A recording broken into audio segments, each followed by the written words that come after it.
Welcome to Linux Saloon, a place to discuss tech, open source, and where Linux is always on tap. Each show we'll have a talk about a Linux project or a distribution. We talk about any sorts of things from applications to desktop environments, news, or whatever somebody's doing as well. Anything from the community is fair game. So Linux, tech, and open source related topics, always on the table for discussion. I'm Nate, Linux fitness and vintage tech enthusiast with an almost unhealthy obsession with the OpenSUSE project. And with me today, I got a fantastic panel of people. Now we're doing things a little bit differently this week. Instead of using Zoom like we normally do, we're using Discord. So I think I might have inadvertently squeezed out Jinda because I don't think he has Discord. So sorry, Jinda, apologize. We're going to do the video chat or video, whatever it's called, video FaceTime thingness. I don't have FaceTime. But anyway, we're going to probably do the circuit of different applications that'll work friendly in Linux. Anyway, how's everyone tonight? Everyone doing all right? Good. I'm doing great, man. Fantastic. Good. And I properly unmuted you all, so I don't have anyone from the chat that's going to say, hey, I can't hear anybody from the chat. And then I'm going to feel stupid. So that looks like it's all good to go. So thank you all for being here. So can YouTube hear us? Yes. Nobody's saying anything. All 14 of you not saying a thing. That's all right. Yes, the community does have to make an appearance in different forms whenever possible. So Zoe says, I'm good. But did mention that not a big fan of Discord. I don't know why. I'm not a big fan of Discord either, but hey, here we are. All right, so if you haven't done so, please do that straw poll. That would be super awesome of you all. Well, thank you, War Thunder. He says, I can hear what's going on. So if War Thunder can hear it, I know that we're in good shape. So that straw poll is about that Eris just put in the stream is essentially, how did Ubuntu go for you? 2510. Ubuntu. Also, be so kind to hit that like and potentially subscribe if you feel like it's worth your time. That would be groovy. Or you can join here in Discord and share your voice, and if not your face, then your little avatar. That's cool too. So on the docket for discussion today, we're going to do that straw poll about the distribution, and then talk about its different aspects. Talk about what's coming up next week in our home housekeeping, and then community report, and then our last call. But first, what have you been doing in Linux and tech? I'm having a hard time talking. I'm not sure why, but here I am. And I want to share an update on a project I've been working on. So I think it was a couple weeks ago, last week, I don't know. But I shared this device I was working on. I'm going to unplug it here because the cable's not long enough. This is for, now, unfortunately for people in the on YouTube, it's going to be backwards because Discord doesn't allow me to properly show my camera. But anyway, that aside, this is my, it's my, I'm just calling it a Commodore 1581. I don't own the copyright on this. So this is not good, but I'm not going to sell these. So it's like a media card reader. I wanted a flash card reader primarily, along with SD card and everything else on my desk. And those options that you can buy, either from Wally World or whatever, they didn't like, if I plugged it into like my dock station, it would kind of sit all goofy. And so I made this so it had a USB-C connection in the back as well, so we can just plug it right in. And but it's supposed to have like the design language of the Commodore 1541 drive. Now it doesn't have the same kind of slope in the front that one does. It's just straight because it's easier to print that way. But it's largely mirroring the look of that. And so I'm very happy with this. I'm very happily using it. The downside is it does have a blue LED in here. It'd be a lot cooler if it was red. But I do have a green LED in that. So anyway, that's my fun little project that I've been working on. And I'm very happy with it. I do need to make some tweaks to the design though. There's numerous different little issues I've determined with it. So I'm going to kind of clean those up and that thing's pretty rad. Yeah, I noticed that the print didn't turn out that great. Is that the kind of bad you mean? If you look, it's kind of a... No, I said rad. I said good. Oh, rad. Yeah. So, anyway, yeah, I like it. It sits well. Works well with like my keyboard, which is this 8-bit do style tan, and so it matches nicely. So here we are. It's good times. Now, is it the most efficient way of doing it? Absolutely not. Is it a waste of my time? Probably, but isn't everything I do in Linux kind of a waste of time? Okay. Hopefully I didn't offend anybody with that one. You could just. So anyway, so that's what I've had going on. It's been it's actually honestly it's been a pretty fun project. I have enjoyed it quite a bit. So Zoron says, is it gray or brown? So it's Commodore 64 tan essentially. So if you had like a Commodore 64 bread bin, yes. Do I just have one sitting around? Yes, I do. It's just supposed to match that color, which I think is pretty close. Except this is for modern. This is not. But yeah, I think the green does kind of make it look gray. But yeah, it's kind of it's supposed to be. Don't worry about that. Don't worry about that. Yeah, it's just kind of supposed to be that retro beige. It's called the PLA with Sean in the chat. He's not here today, but normally he told me to check out Tan 64 from it's called Jesse PLA, and that's what I used. Yes, it's a healthy nuclear green look for sure. That's kind of how I like. I mean, I am next to I have a nuclear plant as my neighbor, so hopefully that doesn't dox me. But anyway, so I always knew you had a glowing personality. yeah, see, yep, indeed. Well, anyway, so I don't know that this could ever be a viable product, because I don't know who would buy such a thing when there's all kinds of cheap stuff out there on the market. But anyway, obviously I can't call it a Yeah, but there's something to be said of like, putting effort into it and stuff, right? Like, yeah. I mean, it's like saying like, oh, I'm not going to buy this handmade stuff because I can go on Amazon and buy it for cheap or whatever. And it's like, you're kind of missing the point. Like, that's the way I look at it. Like, Yeah, there's worth in effort. Yeah, certainly. I had a really hard time getting the vents to print correctly, believe it or not, of all things. So a lot of wasted PLA in that one. So extra $20. Makes sense. There's a lot of precision there, right? What's that? That makes sense. There's a lot of precision there for the little vents, the little holes, to make sure they line up correctly. Well, so they would peel up, they wouldn't stay down. I had to like tweak temperatures and flow rates and all kinds of stuff to make it right. So, but the radius isn't quite right on it. The way it's printed just isn't tippity toppity. So You say PLA, and I keep thinking of the Chinese military. Oh, People's Liberation Army. Yeah.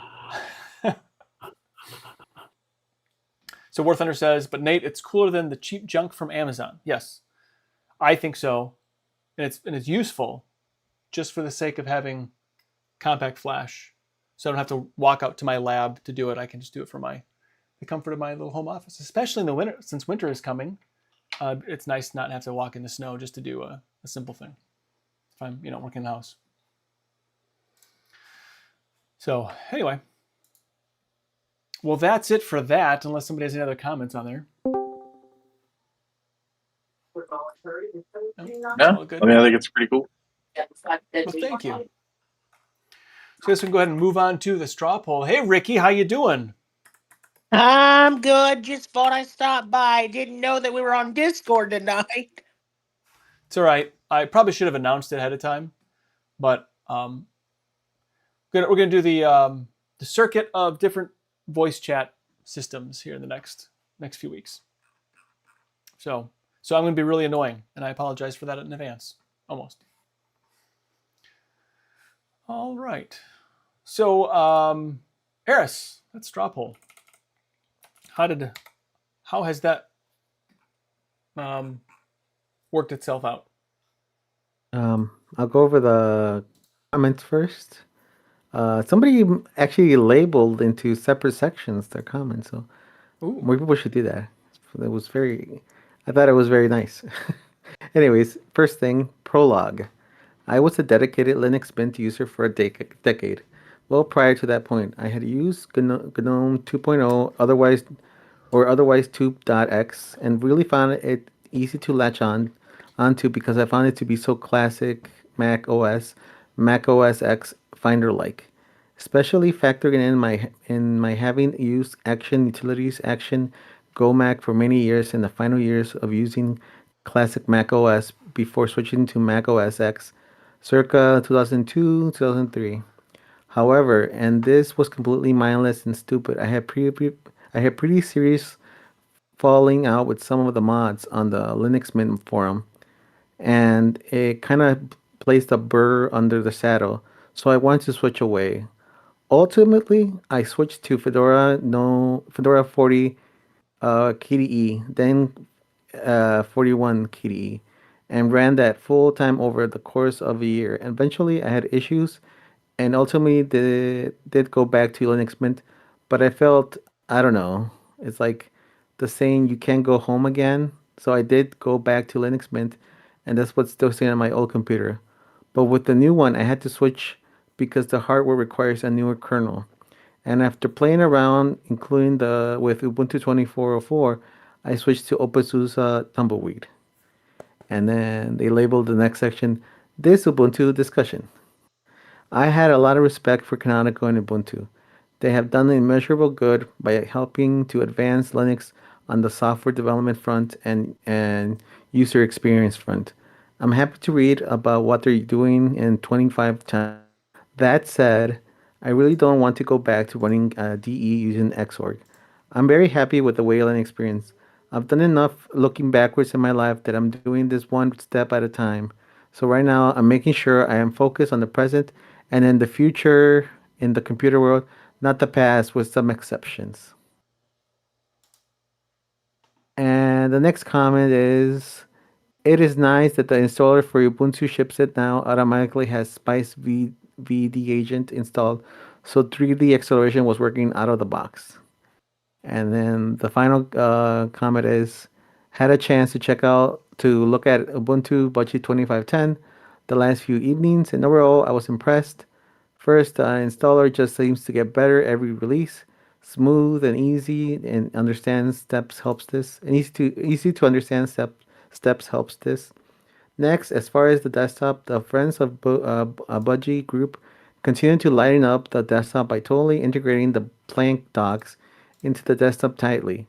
It is no longer separate utilities; they are totally integrated into Budgie desktop settings.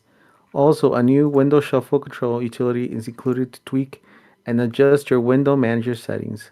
Finally, the only negative thing in my opinion is they replaced Tilix with XFCE terminal. There is nothing wrong with XFCE terminal, but having invested so much time learning and using Tilix, I just cannot see the reasoning for this. Also, this release of Budgie is still on Xorg, with Wayland being introduced sometime in 2604, release according to the README file. I don't know that I've used Tilix. Because you can have multiple terminals in one. You know, it's like kind of like a window manager, right? I think that's what the appeal of Tilix is. I may be wrong, but that's what I thought. And as far as the actual poll itself, the number one answer was, it is good. As far as what best describes your experience with 2510 and or flavor. And that was 42%. Not interested in the exploration was next with 25%. It is okay with 70%. Did not have a good time with it, 8%. Didn't have enough time, 8%. And that was it. No votes for any. It's amazing. Not interested in explorations in general. No other, and no Tux Penguin. Tux Penguin didn't get a single vote this time. My goodness.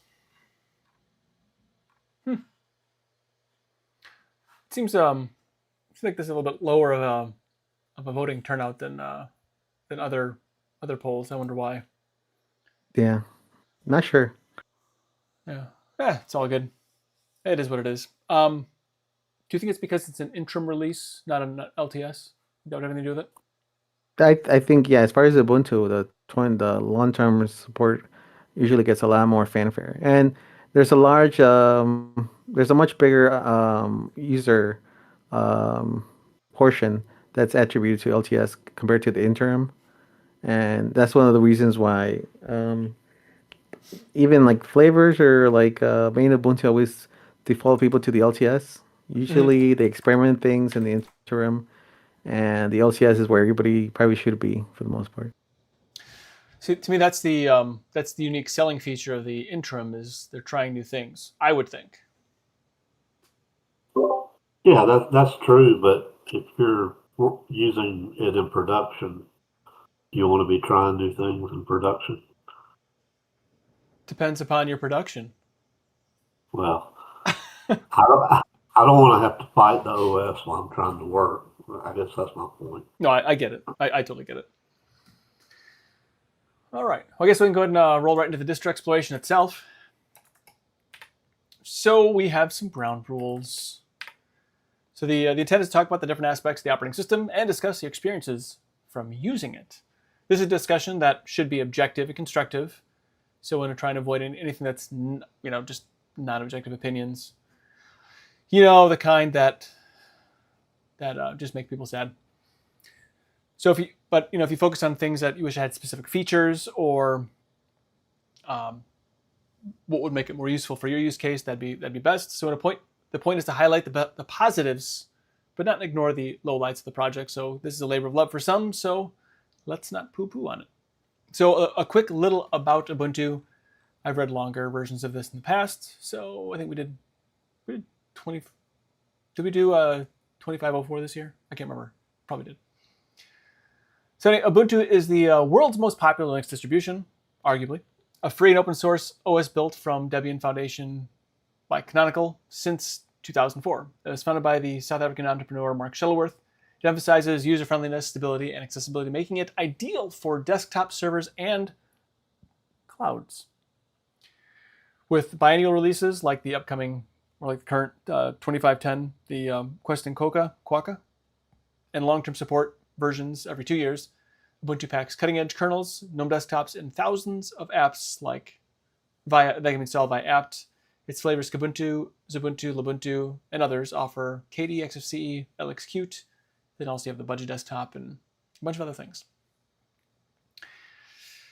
It's backed by a massive community of and enterprise muscle. Ubuntu powers everything from Raspberry Pis to AWS, proving FOSS can be both powerful and approachable. Cheers to Ubuntu and Linux for the masses. So, lots of different flavors here. I'm curious to know what those that are here, what they installed. I installed Kubuntu. What else? What else did anybody install? I installed Kubuntu. Kubuntu also? Yes. I did but the budgie desktop version. Okay, so the Ubuntu Budgie.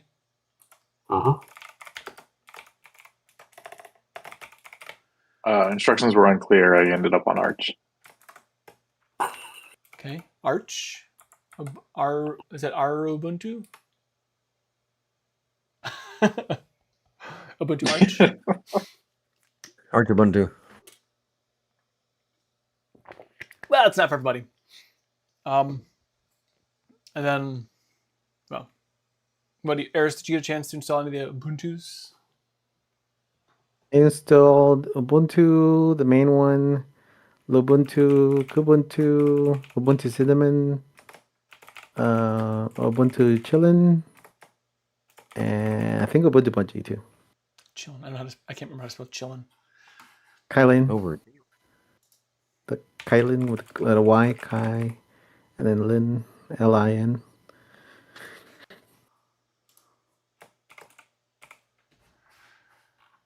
Oh I'll get it on the back end. Okay, why LAN? I wonder why it's chilling then. Anybody do mate? I have no idea why it's pronounced chillin if it's spelled that way. I don't know. I mean, chilling would be cool too. Huh? Neat. All right. So I guess for the installation process, I only installed the one, just only time for Kubuntu. Probably should have tried something else. I didn't. Whatever. I thought it was interesting. I don't know if the others did this. Did you have any like third-party package installation like check marks in any of the other ones? Like they give an option for Element, Virtual Machine Manager, and Krita.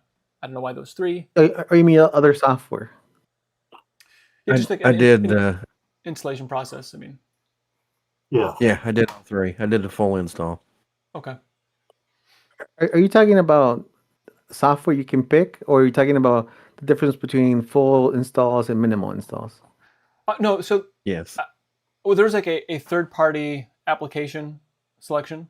They gave you just a There's a checkbox I know for Ubuntu if you want to do like third-party drivers. Is that what you mean Okay. also?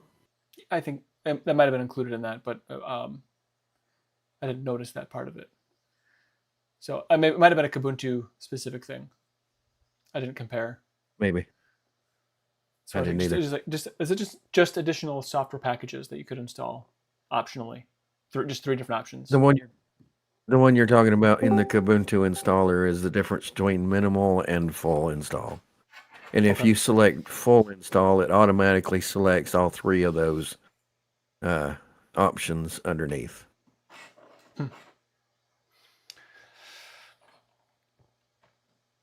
Also, did anybody have a when they're going through the options, did play with the file system options? Did anybody play with that? No, I did not, Nate. By the way, I went with Xubuntu as usual, and I just left it stock XFC4 or ext4, excuse me. Okay. Yeah, I because think ext4 I think all the flavors they all use the Ubuntu, the new Flutter installer, Okay. except for Kubuntu and Lubuntu, which they use Calamares, I think. Okay. Yeah, they do use Calamares. I haven't had a chance to try the new 25.10, but in the past, I have been a huge fan of Ubuntu Mate. That one was my favorite one. Any particular reason?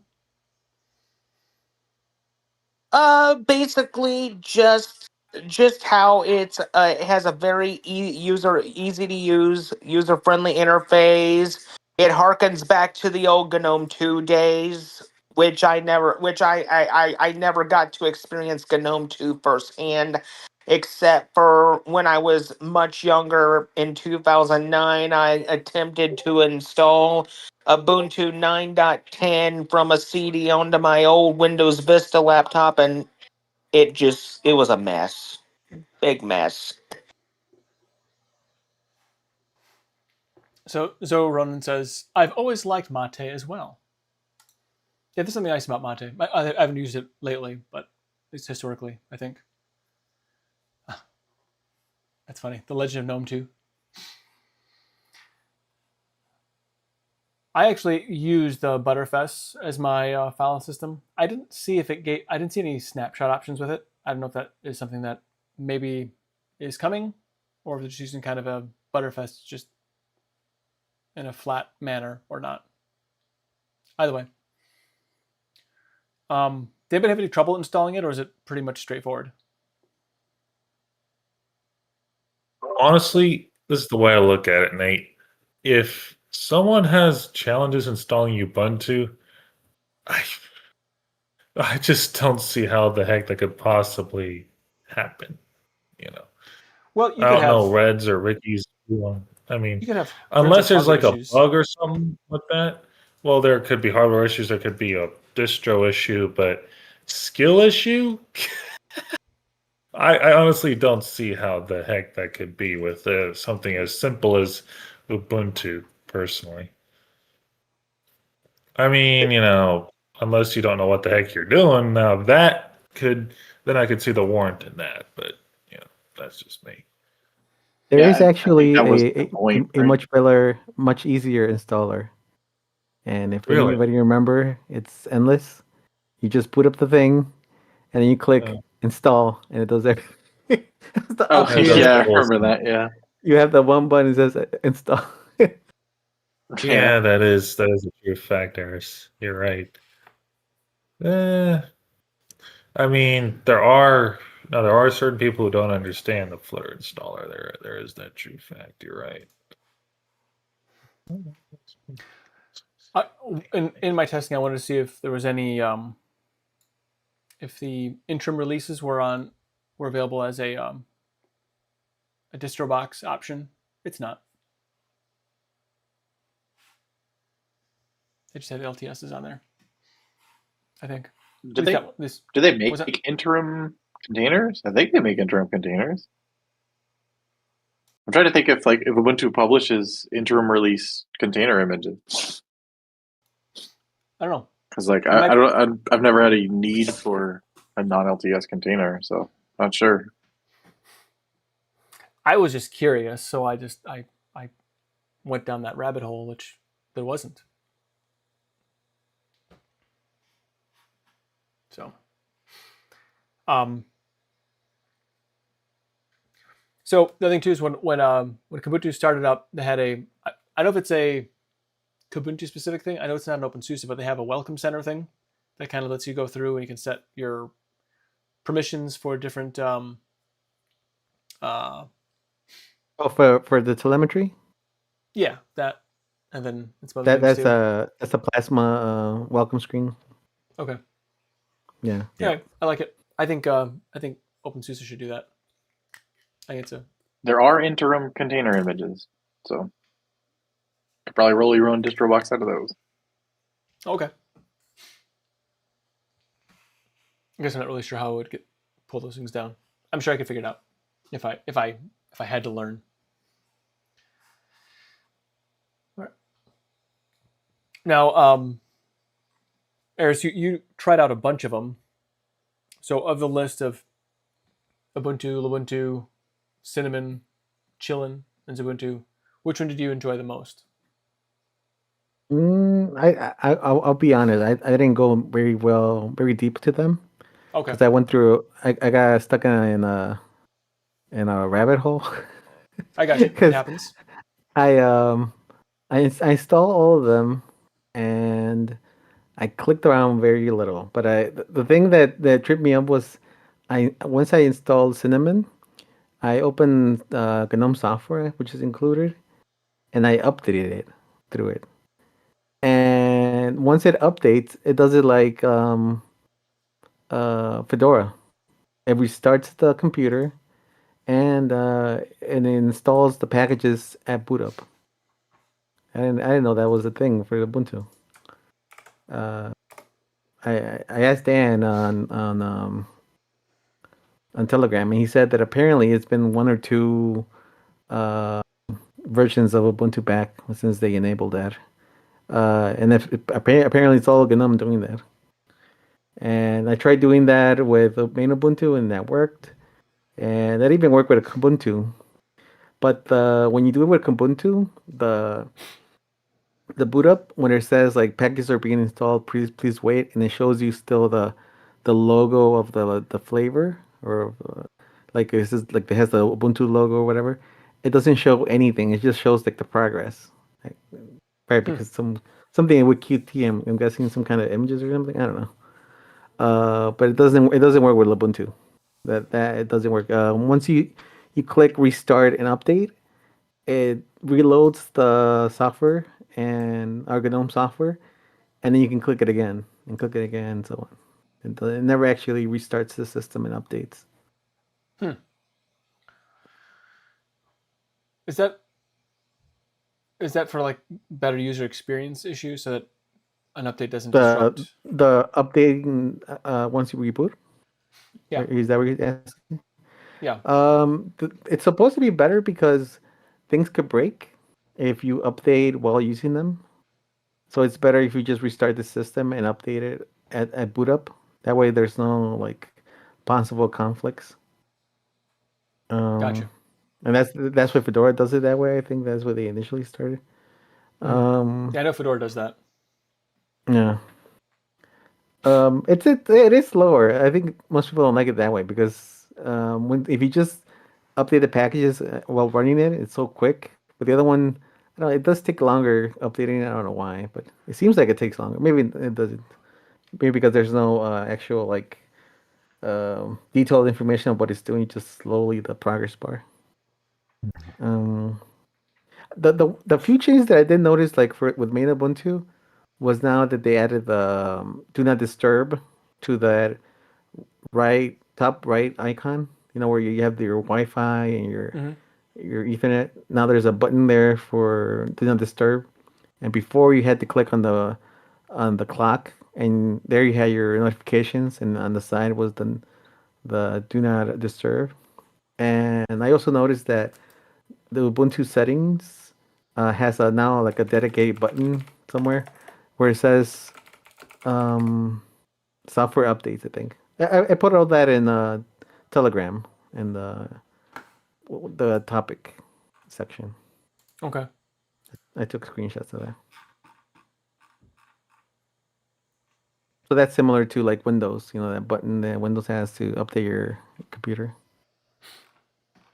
In Fedora, if you use the terminal to update, it doesn't do the shutdown thing. Did you try that with the Ubuntu flavors to see if that was the case? You must use, as far as I know, it's got to be some kind of terminal because everything goes back to the terminal way to do it. But you must use GNOME software to update that way. If you use that that Ubuntu update application, the little window that pops up, like you have an update, click here to update. It's not GNOME software. It's like a specific utility that Ubuntu uses. That will just update the system regularly, so you're not gonna get the restart. It's only through GNOME software.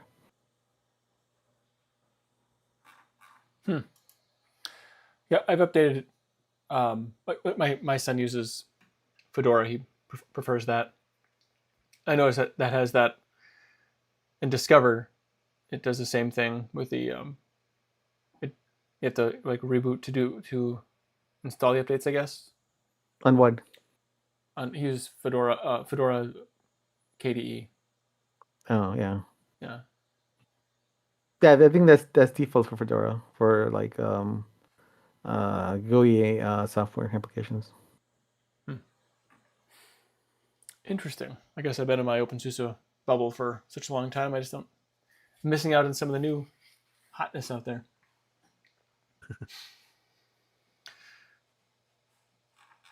So,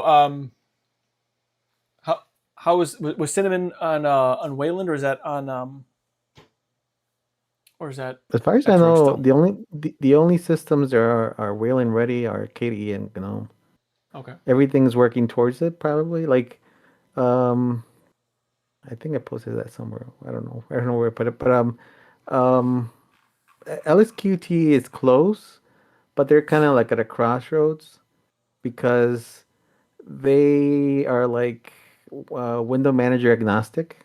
So they let you put whatever window manager you want with LSQT. And that creates issues because like if you run GNOME or Plasma, they have their own dedicated window manager which they can tightly integrate like shortcuts and everything because of Wayland it works differently. So that's kind of like a big issue for LSQT because they want to be agnostic to that. Right. I know that Mate was working a lot on it, but I don't know what has been happening to Mate. Xubuntu XFCE, I think is like the furthest one. I mean the everything is ready except I think the panel or something like that. I don't think so. XFCE, yeah, Eris, you're right. XFCE is almost there. It's just certain modules are not compatible yet. I would say when it comes to the next version of XFC, just give it a bit more time. It's eventually going to happen. So I think you can. Well, I know you can. You can run kwin as your desktop, your window manager, whatever, on LXQt, LXQt. So then, could you then use Wayland if you're running that, Aris? Do you know? It looks cute with Yeah, a with Kwin. Kwin? Yeah. I think so, but I don't know if everything works or where are the limitations of that. I think so. I'm not sure. And I think Ubuntu Baji is in the process of getting everything ready for the next version, and they do hope to be on Wayland at that point.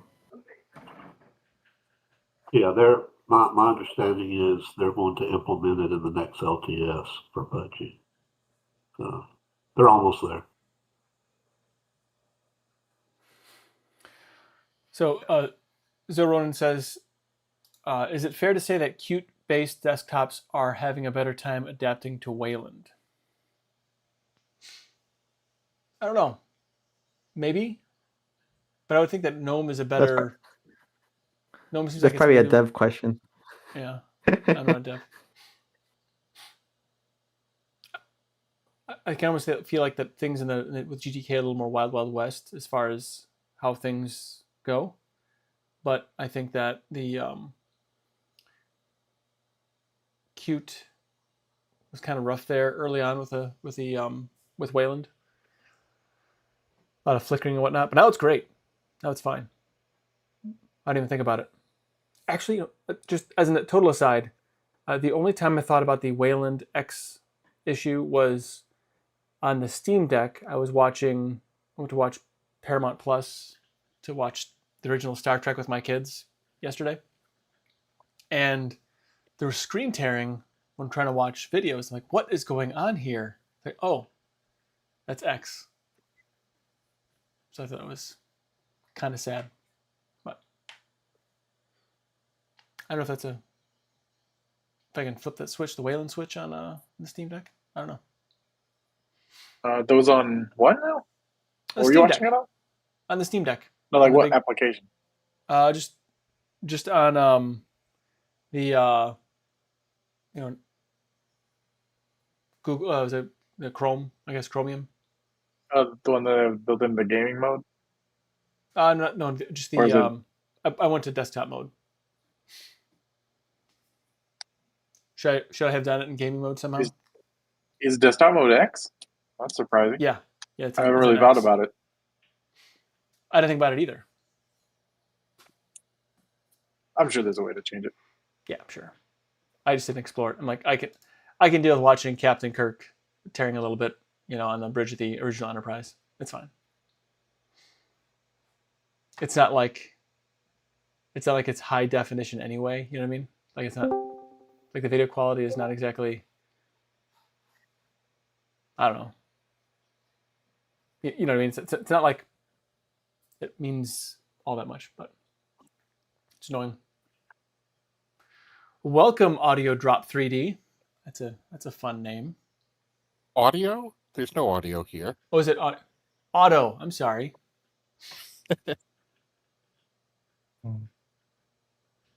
Welcome. Are you running Ubuntu?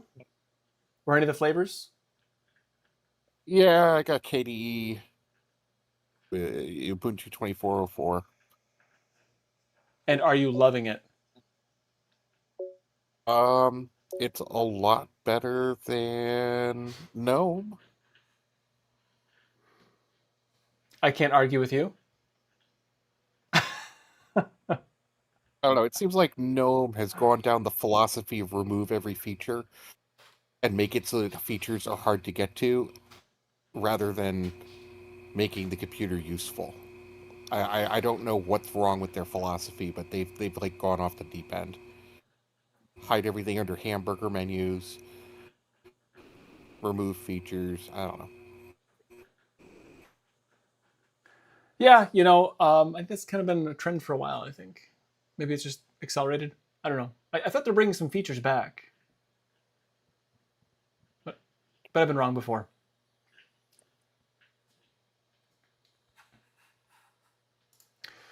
So, yeah. let's see. Let's see. It's something else here. So when I was doing updates on Kubuntu, I did have to put in my password to do updates. Is that a normal Ubuntu thing to have to do that, or was that a Kubuntu specific experience? That is, I think that's normal Debian and offspring of Debian, is it not? Yeah, yeah. You have to If you do it in sudo. the terminal, Well, because I want to use Discover just to see so if I were to like hand the operating system off to somebody to use, how that's maybe not as comfortable with Linux. I was just curious to know like what somebody might think of that. I guess you know what I mean, like what they would the user experience from a non Linux comfortable person, I guess. You know that with Aurora, if you update through the terminal, you just hit and then space update, and it never requires a password for that. It's automatically set so you can update your system that way, or it will update by itself. I think it's by default it will do that. It will download the image, and then once you restart, it will open the new image to it. It will boot to the new image. Gotcha. So OpenSUSE does not require a password to do updates in Discover. So you can just do updates in Discover and it'll go. Depending on how many repos you have, though, it may or may not actually let you update it in Discover. I bet if I changed some of the priorities, I could get that to work out fine. But yeah, it's all good. Yeah, that does work. And also, you have to add the user to the Flatpak group if you're going to allow users to install Flatpak as well, which I think is a good idea. I like that. I always think it should be more permissive by default, but I guess it's fine. And then, you'd have to reboot for updates, but they'll install it, and then you can reboot later. I've actually forgotten to reboot after doing updates a few times. Didn't break anything that I know of, but anyway. And then also, I noticed that Thunderbird Mail is a default on Kubuntu. Is that normal for all the other distros as well, or what do you use for like the mail program and some of the others?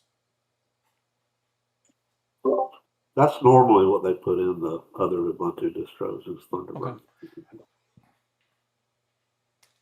I gotta say, just for the record, Thunderbird is a snap.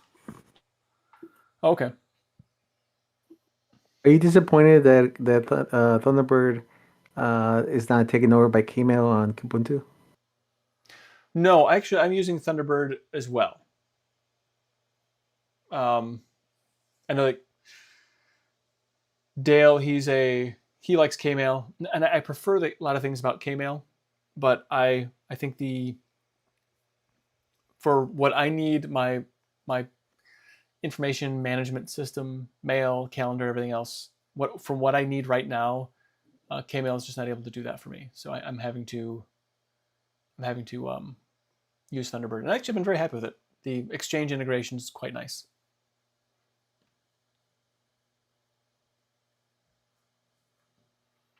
So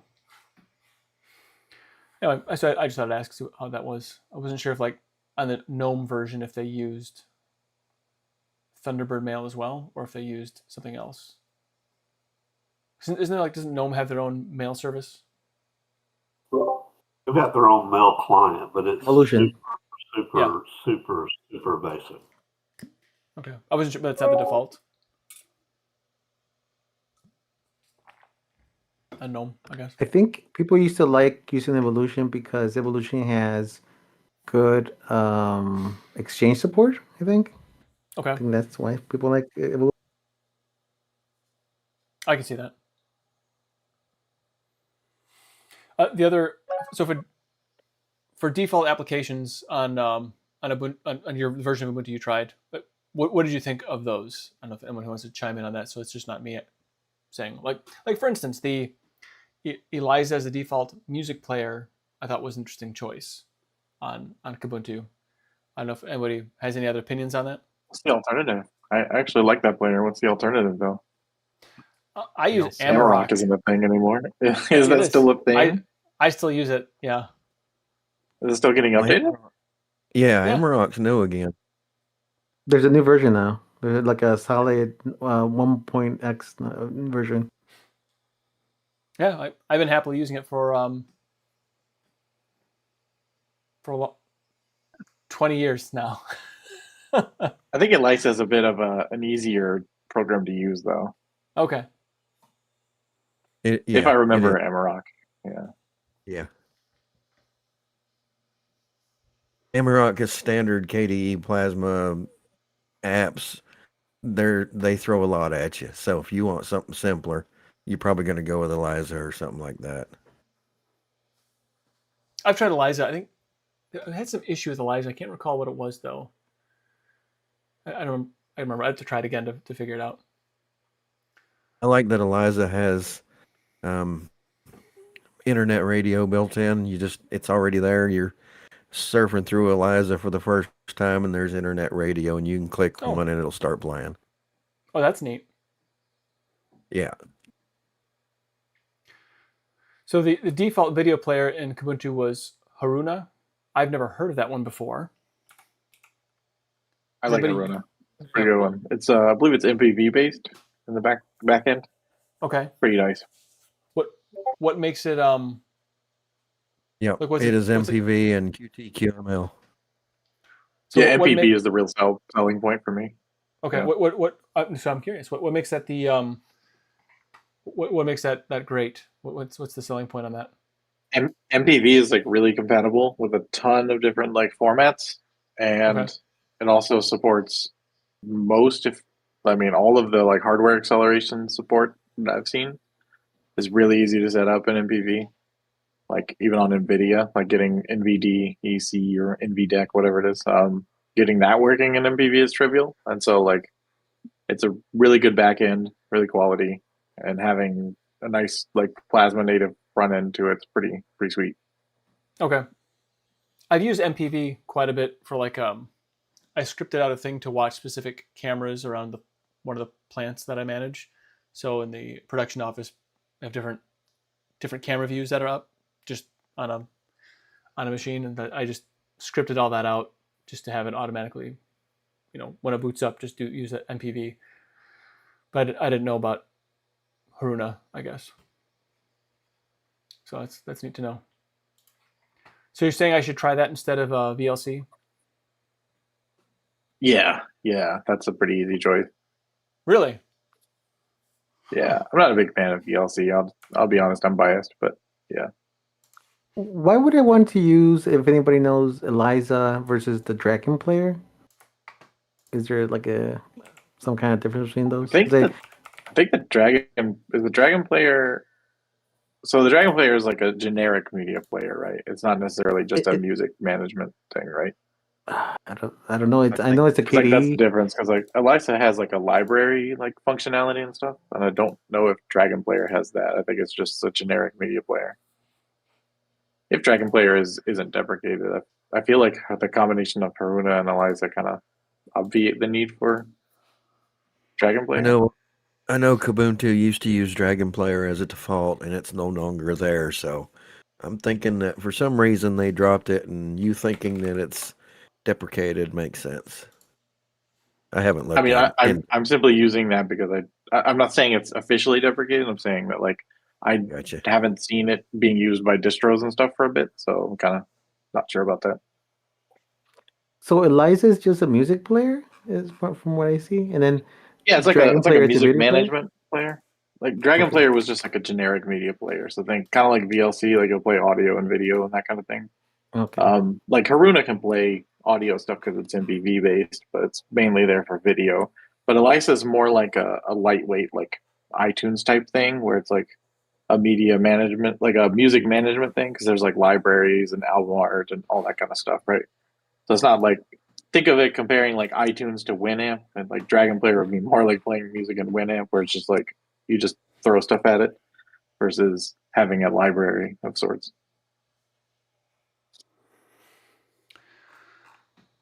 Well, I'm going to try the, not now because I don't want to lock up the stream, but the I'm going to try this Haruna and see how it plays. I'm going to use the I did flat look pack. up Dragonplayer. I did look up Dragonplayer. It is still being developed. Last release was, it looks like August 2025. Godspeed, good sir. It's, yeah. I didn't think it was great. I never did. I mean, it's just too Yeah. simple, too limited. It plays. I often had a lot of weirdness with it. Yeah. It plays whatever you're playing, okay, but it's just so simple and limited. Like with NVIDIA hardware, I would frequently get a lot of like graphical glitches and stuff watching videos in Dragon Player that I don't get in Haruna. When did Haruna become a thing?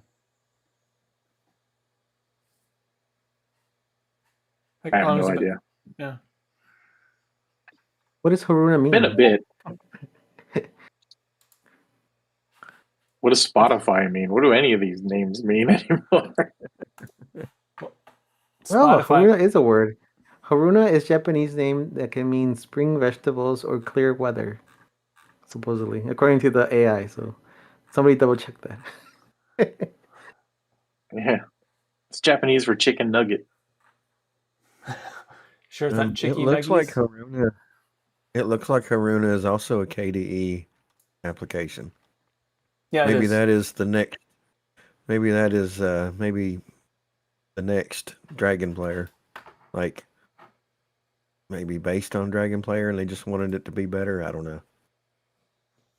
You know, learning that Amarok is still around is like hearing that somebody I knew in high school who was like a druggie and I was so sure would not last, but then they're like 40 something years old now, and you're like, wow, you're still around. I was sure you would be gone by now.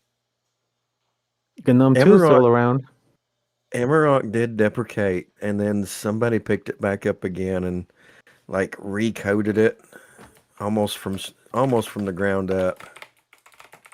Oh, so it's not even the same code base as before at this point, just the name? I'm The basing the this 3.0 version is a big update that they made. Yeah, I'm basing this on information that I'm trying to remember from years ago, and if I remember right, it was just about rewritten from the ground up and re-released. Oh. Well, I think I'm gonna have a visit with my druggie friend then.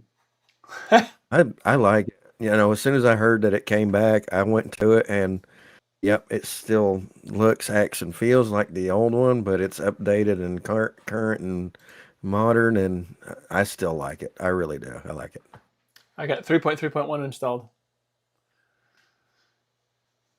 Yeah, I've always had good luck with it.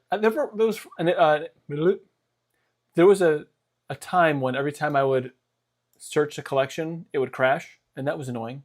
And so I stopped using it for a period of time, but then it started working properly again. Yeah. Latest release of Amarok was July 8th, 2025, 3.3. I like how they have the lyrics right in there.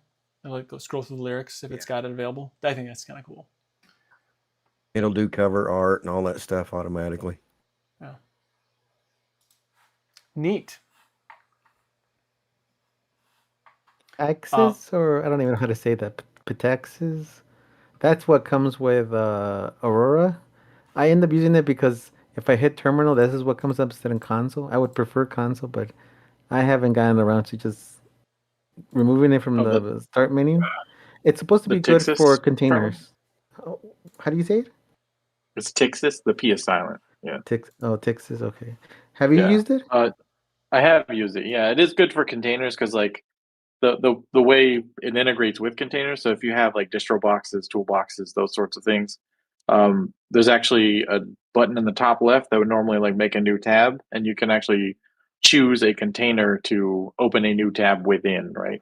So if you have a distro box or a Docker container of some kind, you can open a shell in that container through that little menu in the top left.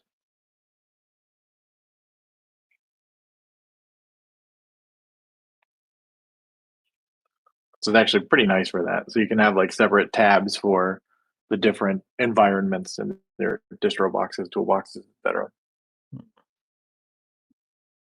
Also has nice colors.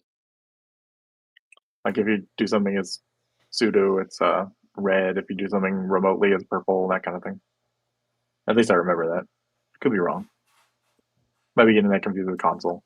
Wasn't that the GNOME terminal versus the whatever the new GNOME terminal became, and then they went back to the old terminal? Wasn't that the red thing? No, so GNOME terminal is a thing, and then console was replacing GNOME terminal, and I That's think right, console. some Yeah. distros went back to GNOME terminal, but I think GNOME themselves pushed console forward. Because if you install GNOME on Arch, you get console, not GNOME terminal.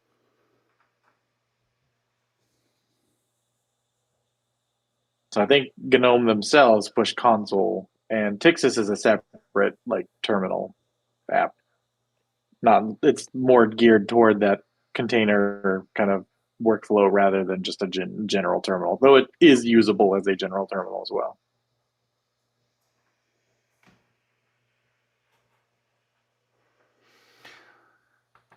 I couldn't believe they went with console after KDE has console with a K. Yeah, I mean, Let's make it easier, actually. it's the GNOME pattern to like give you the least possible, right? So the word console is like the least possible thing you can give someone. So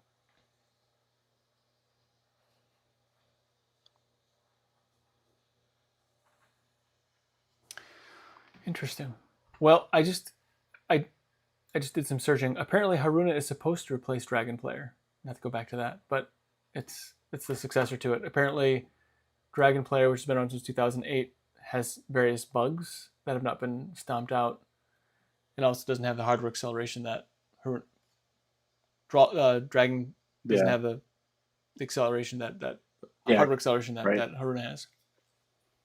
Right, because with the MBV backend, it kind of inherits all of that, right?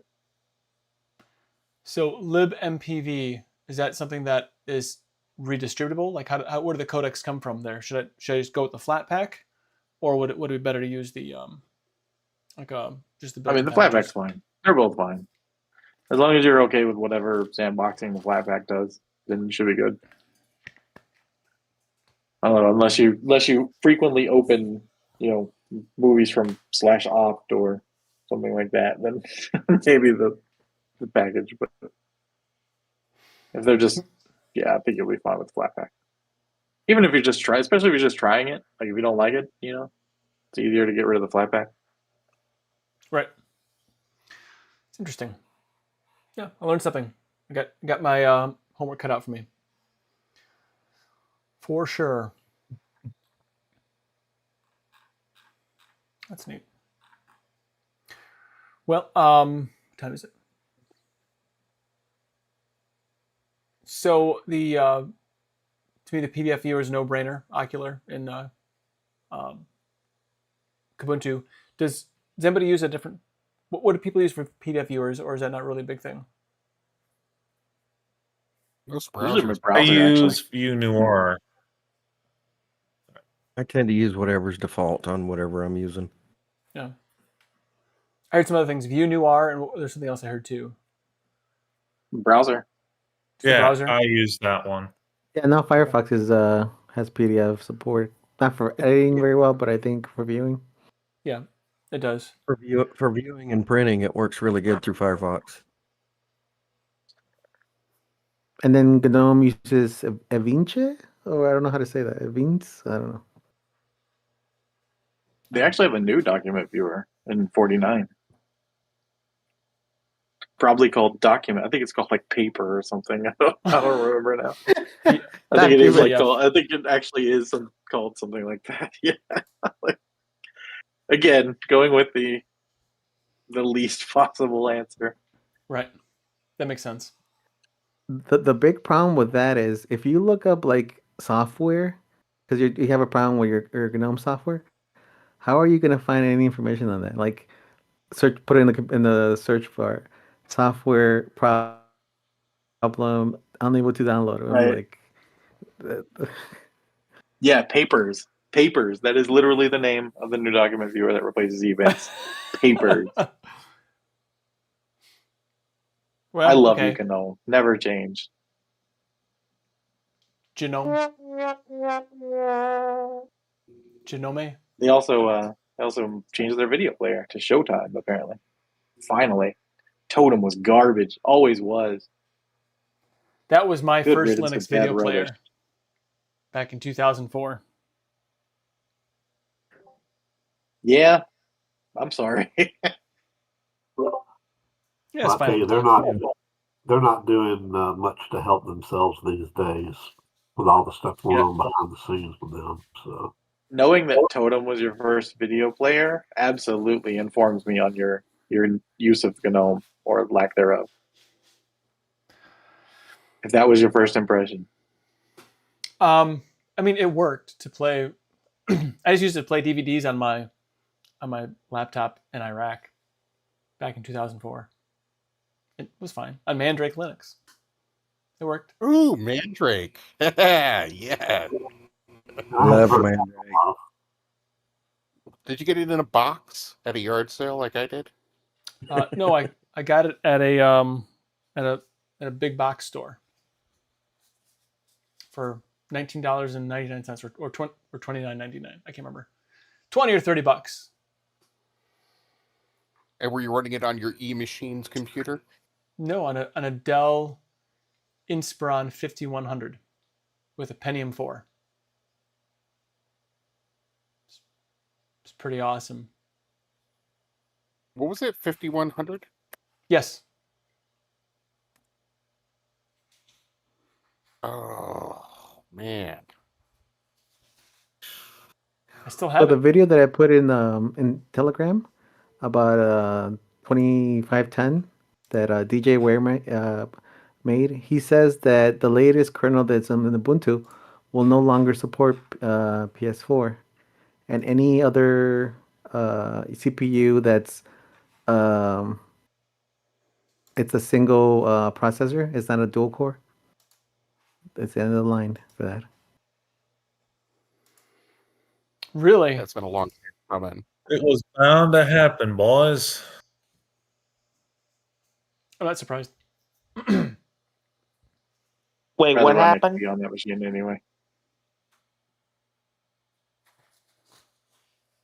He was just saying that in the latest.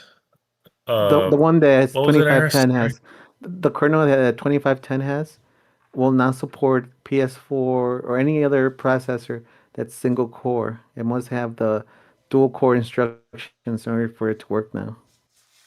Wait a minute. So you're telling me that the PS4 is capable of running Linux? I think he means I mean, Pentium 4.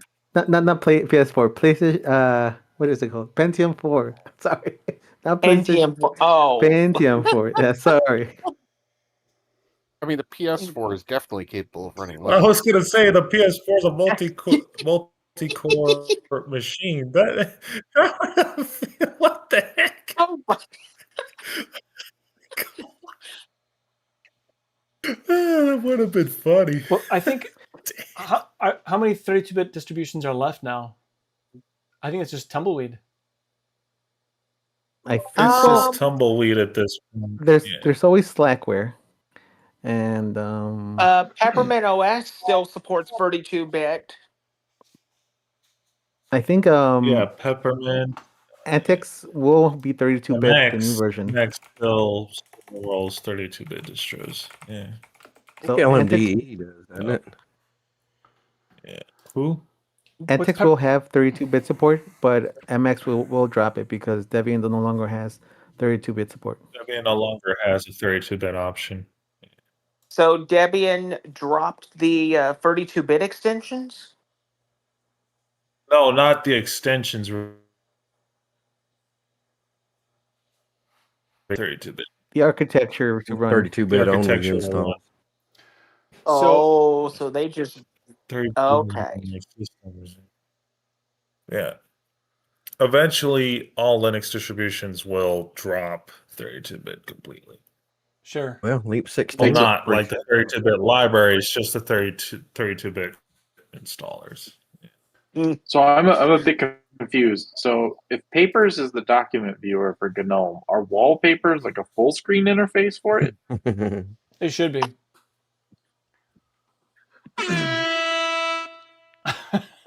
Whoa. Hey, what about toilet papers? Well, I mean, Oh, That's reviewing a different type of documents there. Where does that fit in? I'm not sure. Maybe that's like you know, the logs you don't want to read. If you want to stay up to date, you want to use rolling papers. Right. all the latest. Well, excellent. So on that, so are there any applications you could not get with your version of Ubuntu? Is the lack of Flatpak, is that a grind on anybody? Because I think no. no.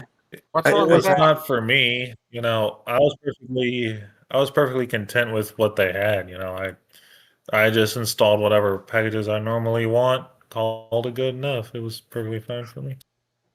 I think they fixed that issue with Flatpak real quick. A couple of days. The most, I think. Yeah, Oh, they okay. did. The only thing I don't like about Ubuntu is all the stupid snap bullshit.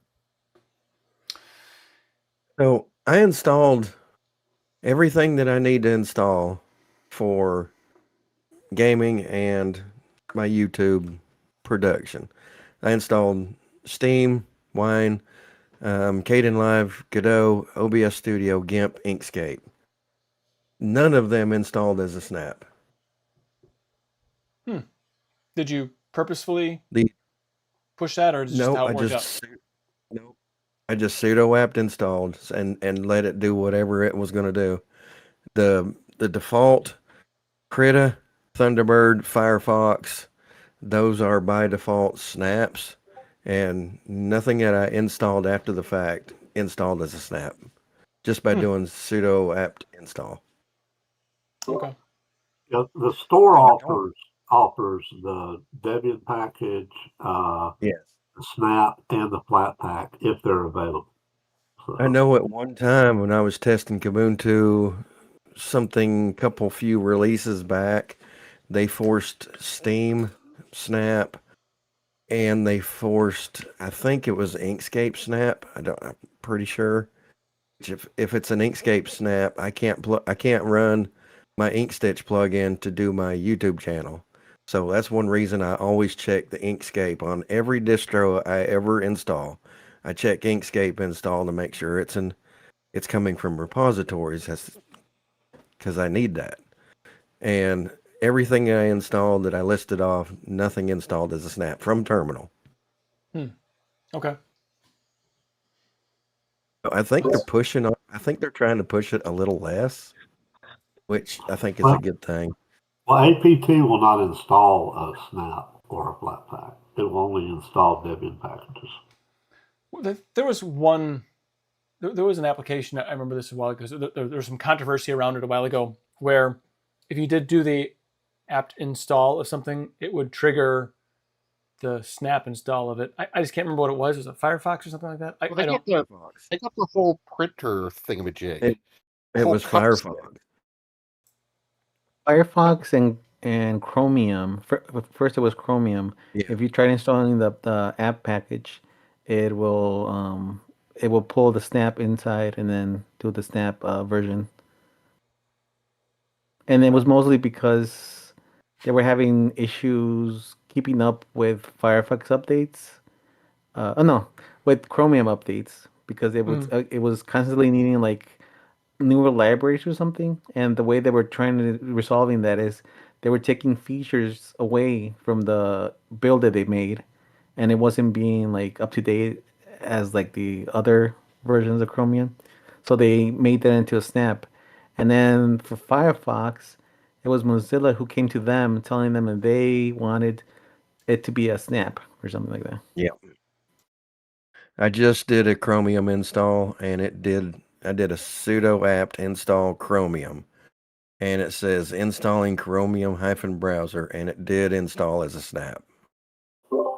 Okay. Yeah, so they obviously have some triggers in there for certain apps. So, Yeah.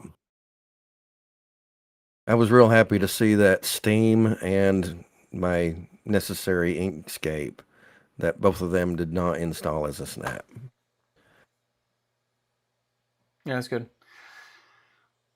Have you tried the Flatpak Inkscape? Would that work, or does that not work with the extensions still? It doesn't by default. It's a little easier to work around it if you know what you're doing, but I'm kind of gearing my YouTube channel to just making things easy. So I always say, you really need to install a repo version. And as long as they're not going to force the Inkscape snap, anything Ubuntu will work fine with Inkstitch. Okay. And the believe it or not, but the what's the third one? App Image. Yep. App images. Actually, believe it or not, App Image is actually the easiest one to do workaround to get it to work. Yeah. Technically, there's also Nix and there's also Brew. Well, you got Docker also, which is just, a little bit heavier. A few extra compose instructions for that, I guess. Yeah. I mean, isn't that what all these things are? They're just like, they're packaging everything into kind of like one image with its kind of virtual own file space and all sorts of stuff. Is that what they're all doing? Like a C root almost? yeah, I think they're so. packaged up. Yeah, they run in their own space. Yeah. And they're not, like, for example, with Inkscape and Inkstitch, you need to put the Inkstitch installer needs to put the files in a certain location that it expects it to be. If you're installing by Flatpak or Snap, the extensions folder for that application in a Snap or a Flatpak are not where they would be on a repo install. Mm-hmm. And that's why it doesn't work. Right. Makes sense.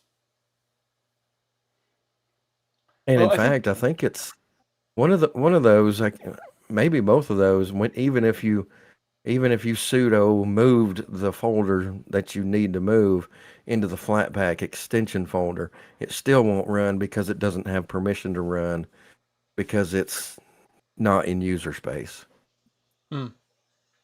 You can also you can install Flatpak as a user, not just system too. I haven't tried that. So you just don't sudo, or no, in Tumbleweed anyway. If you make sure your user has Flatpak permissions, then you have the option of doing system or user Flatpaks. Okay, I'll have to try it. I'd be interested to know what the result of that was, because that might be. Yeah, me too. I'll have to try that. Well, cool.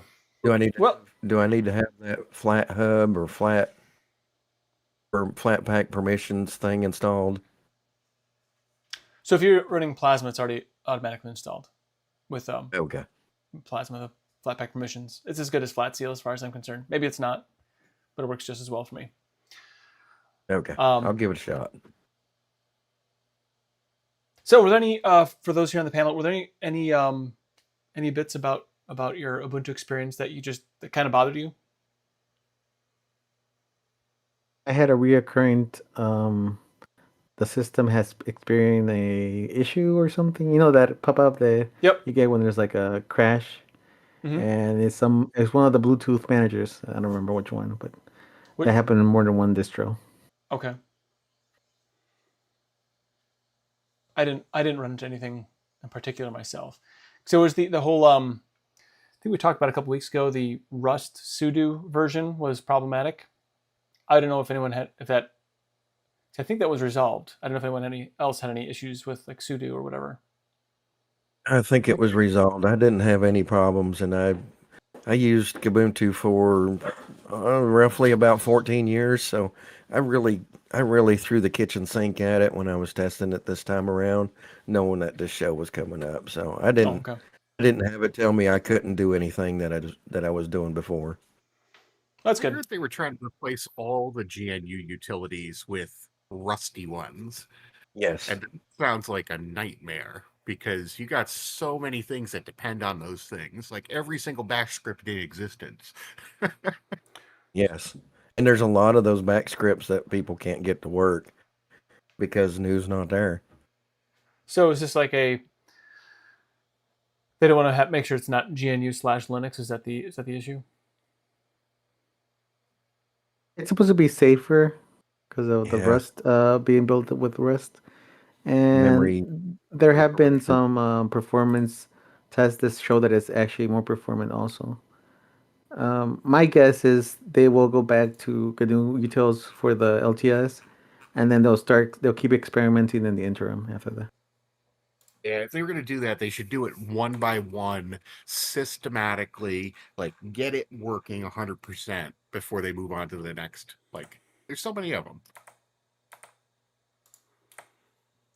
I guess. I mean, is it a massive performance increase that they have to do the extra effort for this? Like, is it? I'm curious to know if the juice is worth the squeeze on that.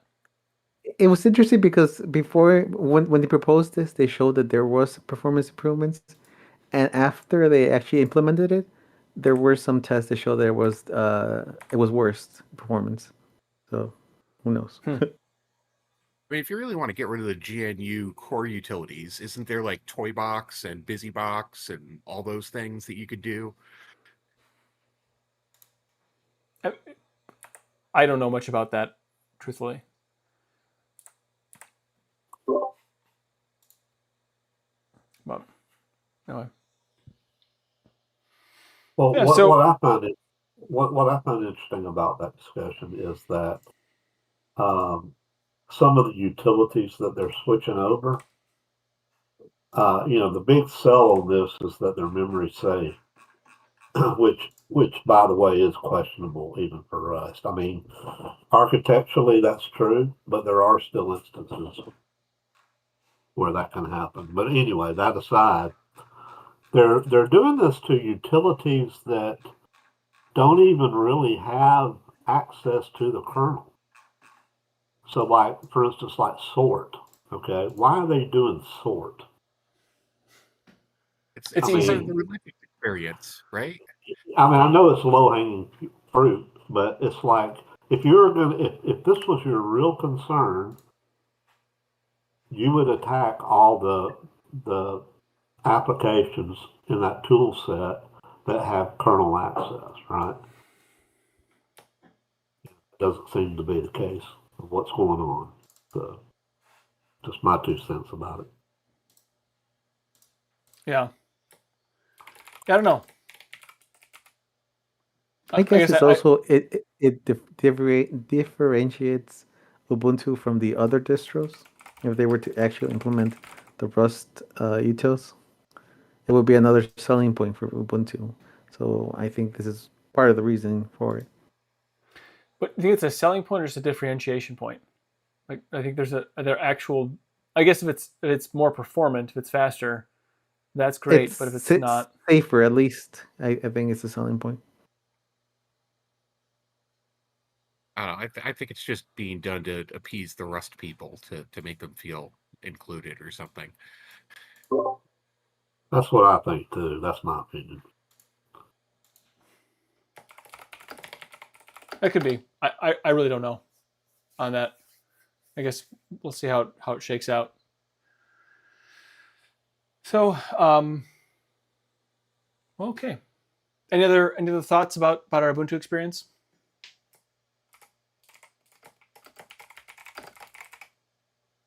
No. Can we talk about the wallpaper? Since this is the end, I don't want to make it a big focus, but I felt underwhelmed with the wallpaper for being Quokka, and the little animal being so cute.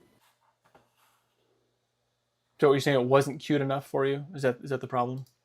To me, it looks like a wallaby, which a wallaby looks like a tiny kangaroo, it doesn't look like a Quokka to me. Okay. I didn't even look at what a Quokka looks like.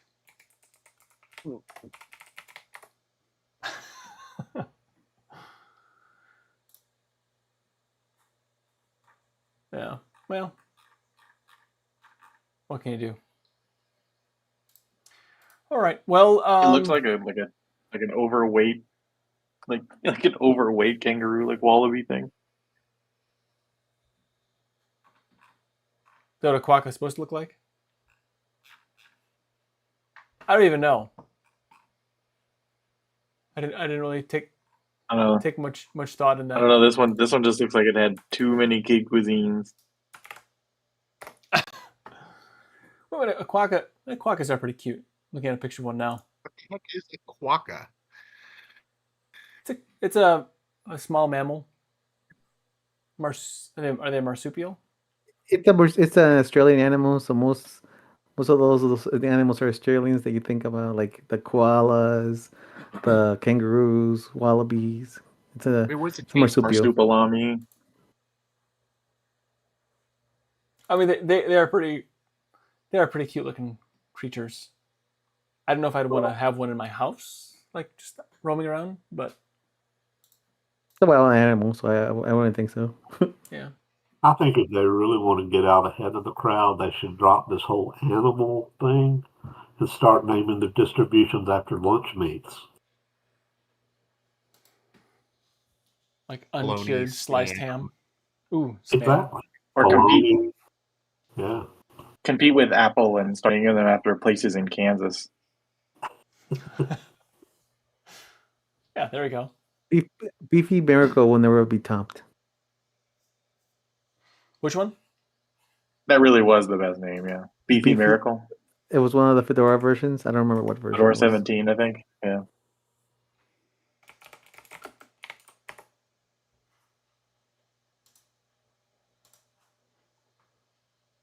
Yeah, I guess I didn't know that one. They had a hot dog mascot and everything. That's funny. I posted the link.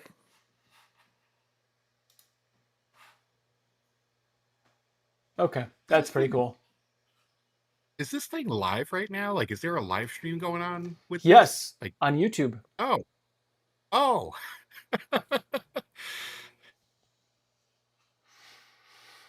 All right. Well, it is that time to. I'm going to move on to the news flight. So, Ubuntu. I guess it's good. So, good deal. All right. So, It's Ubuntu. it's Ubuntu. I mean, it's good. I have no complaints. I could use it just fine. I'd happily use it if I had another option. So It's what I have on my 2-year-old mother's laptop. It's I just want to say, I reliable. think Ubuntu has become like the Olive Garden of Linux distros. Like when you're here, right? Yeah. You can rely on the breadsticks are good, the salad's good, you know. You can get the little thing of pepper, you know, when you want it. And Right. You know you didn't get a great meal, but you also didn't have to cook. So right. Exactly. All right. Good old Discord. Anyway, let's move on to the housekeeping. So next week is a news flight night. So any news topics that you have, we'll talk about it then. And then we have a Linux Saloon calendar. It's a Google calendar, which I guess a lot of people don't like Google, so don't check it out. If you have any discussion, distribution, or application suggestions, send them to suggestions@linuxsaloon.com, or you can tag Eris or myself or somebody in the Telegram or Discord, and we can put that on the list. All right, so we're going to go ahead and move on to the community free pour. I didn't say so, but I had to. We're going to cut a little bit short tonight because I got to go pick up a kid, and so we're going to do that. But anyway, so Ben, if you want to talk about your some sort of an ISO update. Yeah, I'm gonna let Ricky and Red start the discussion on this one. We have we have done a very, very, very, very big revamp to the distro, haven't we, guys? Yes, sir, we have. I actually replaced the Whisker menu with my own custom. The Whisker launcher menu with my own custom menu launcher. Yeah. And also, when we were doing a test install of this, while we were discussing the Ubuntu stuff, and also earlier today and last night as well, we noticed that while installing with Calamares, we had to remove just now the net install stuff from the distro because unfortunately there was some errors with Pac-Man in the latest Calamares with that. So we decided to strip those out, and not many Arch distros that we've noticed have much documentation on that and how to add those in. So we just said scrap it. I mean, not many. We decided those being in there were also not very newbie friendly. So we just said, what the heck? We're just going to get rid of those and just put it back to basics where it just installs the system, doesn't prompt you for anything, and leave it at that. So, right now I'm in the process of building the new system, as is read, and hopefully the XFCE hybrid version of StormOS will be ready soon. And also, speaking of Ubuntu, we've decided to completely strip out all our other subversions and just keep it to the Arch version and the ThunderOS, aka our Ubuntu edition, and leave it at that. Because here's the thing, folks, we have far too many, and Ricky will attest to this. I was just telling them, Ricky, that we were just telling them about the new launcher thing, as well as stripping out the net install stuff. Because here's the thing, nobody in our use case or our user base really seems to care about that stuff.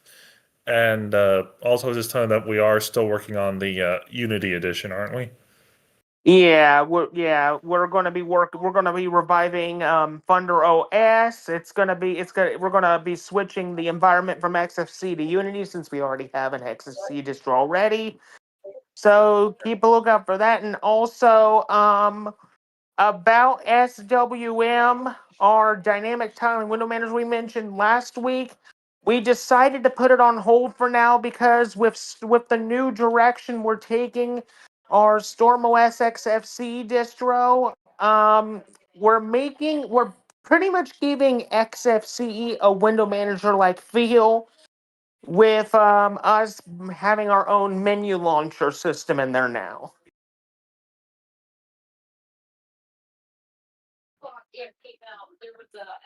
So with all these changes, how much technical liability do you think you're adding onto your project? I mean, if you enjoy it, don't change a thing. But I mean, as far as we're good with these changes. We're not. We're basically, like I said, we're trimming it down just to two build systems to basically lighten the load on us, essentially. Yeah, we're basically just going with one Arch distro, one Ubuntu based distro. And that's one, it. We're not doing Gentoo. We're not doing LFS. It's just going to be Arch and Ubuntu. That's it. Yeah, still seems like a lot. It's basically, we realized that it two is not that bad, Nate. It's really not. We're good with just having the two. That's it. Gotcha. Well, it's pretty exciting. But two is So, the Arch one should be done soon, hopefully, and then the Ubuntu one is gonna be a little while on that. So hopefully that's gonna take a while, but we'll let you guys know when the ThunderOS is ready, and we'll take it from there. Oh, fantastic. Ubuntu will be LTS?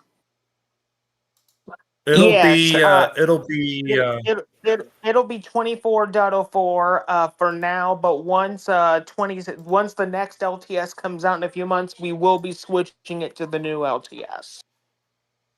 yeah, we're gonna base it off 24.04 for the moment, but once it's once 26.04 comes around the corner, yeah, we're gonna be switching it to that through updates and stuff like that. We're not gonna be changing from unless it's absolutely necessary. We're not gonna do a complete rebuild unless absolutely necessary.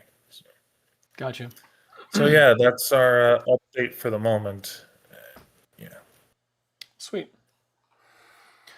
Anyway, that's our update for this week, and hopefully next week we'll have a bit more of something to share, and hopefully we'll have a bit more of a exciting news for you. So,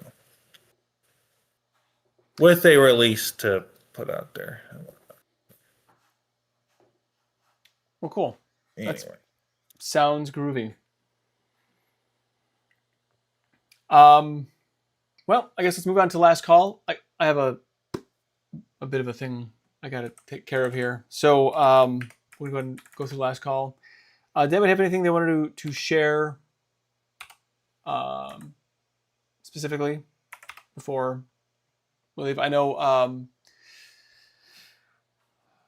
Mike, you're working on your dark mode of Marklight. How's that going? Oh, it's released. It's out there now. You can download and install it. Sweet. I'm going to try that out. Fantastic. Just because you asked for it, man. Oh, you're such a sweetheart. Thank you so much. Because it's all about Nate. You know what I'm saying? Well, it shouldn't be. But I appreciate that. Then, Dale, you got any more Ink Stitch coming up here? Ink Stitch coming up shortly. I got some OpenSUSE Leap 16 videos. And in case anybody's interested, OpenSUSE Leap 16 also has an OEM installer. That's pretty cool. I am low-tech Linux everywhere, mostly on YouTube. Fantastic. That's cool. Let's see. So Linux User Space, if you haven't checked that out, they're back into full swing. So coming up is it's not a traditional episode. It's more like a season 6 episode 2, the B-sides. So that sounds like a good time. It's a full exploration of the Cosmic Beta from install to nitpicks. So that should be fun. So check out linuxuserspace.show or lus.sh if you're nasty. Feel like don't want to type as much. I'm on a podcast called Linux Out Loud. Check it out. Also, I have a website called keepitgoinglate.com, and there I'll be sharing some things here in the very near future. Ooh, lus.sh is down. Okay, so just go to linuxuserspace.show. The HTTPS, the SSL, or whatever it is now. It's not SSL, but you know what I mean. The right. HTTPS doesn't work. Right. You will have to go click continue or just go to HTTP. Right. It happens. All right. So Linux Saloon is part of the Tux Digital Network. So check out my great shows at tuxdigital.com. We are actually doing on the Tux Digital Discord live for this, the live stream. The meet is happening there, the voice chat. So it's an experiment. See how it goes. There's some things I don't like about it. Some things I like about it. I like the expense of it much better than Zoom. That's for sure. So I want to thank you all for your support, however you do it, being a part of the conversation, both the YouTube meeting as well as the, oh my goodness, I just messed something up here. As well as the, not Zoom meeting, but on the Discord as well as those that are on YouTube. I want to thank everyone involved making the Linux open source tools possible for us to not only have this conversation, but also to have fun and enjoy technology. So Linux truly puts personal back into personal computer. Thank you for stopping by. Be sure to tip your developers, and please remember to Linux responsibly. Until next time, see yous. See you next week, folks.